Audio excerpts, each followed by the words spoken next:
Бір патшаның ханымы ауру болып, жұрттан неше дәрігер жетіріп, ем еткізсе де ешбір дауасы табылмапты.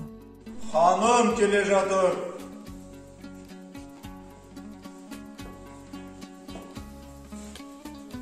Ханым құлап қалды. Емші шақыртыңыздар.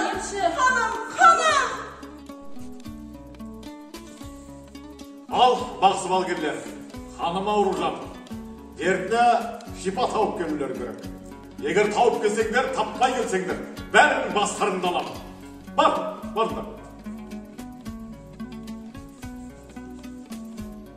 Патша жер жүзіне жасауылдарын таратып, қанша іздесе де мұңсыз адам табылмады. Біреу бай, біреу бақытты болса баласы жоқ. Екеуі де болса не жары, не баласының мейірімі жоқ. Болмаса біреулерден көрген кемшілігі бар. Болмаса не өзі, не бала шағалары сырқау.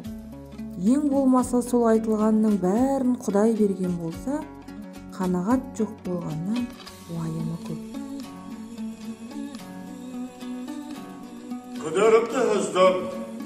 Мұңсыз адамды қайдан табамыз?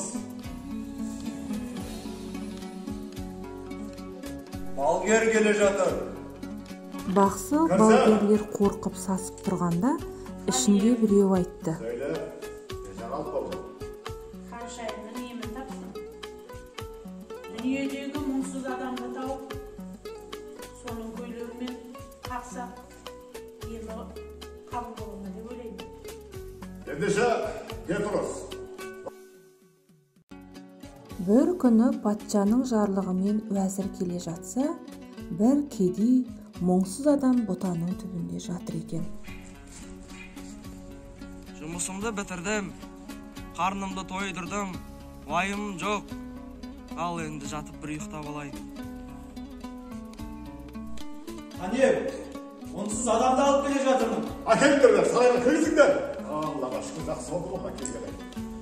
Айша, қайдан жүрсің айдан, отыр. Қарадым-ау, түрің жүдеу. Қайдан келдің? Қайдан жүрген жансың өзің? Мен өзімді кім екенін білмеймін. Бар білетінім өзімнің күнімді көріп жүрген мұңсыз адаммын. Аллаға шүкір, іздеген адам табылды-ау.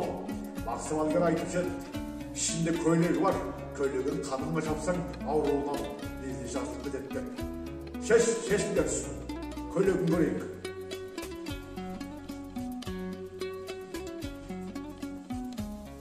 Ай, мынаның үстінде көйлекті жоқ қой. Көйлегі қайдан? Жаратушы тұрғанда жаратылғаннан не сұрайсың?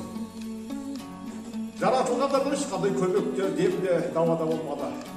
Енді жаратушының разылығы үшін осы пендеге, осы қызмет, сарайға қызметке алсам, бәлкім жаратушы қанымға дерт давасын, шипасын берер.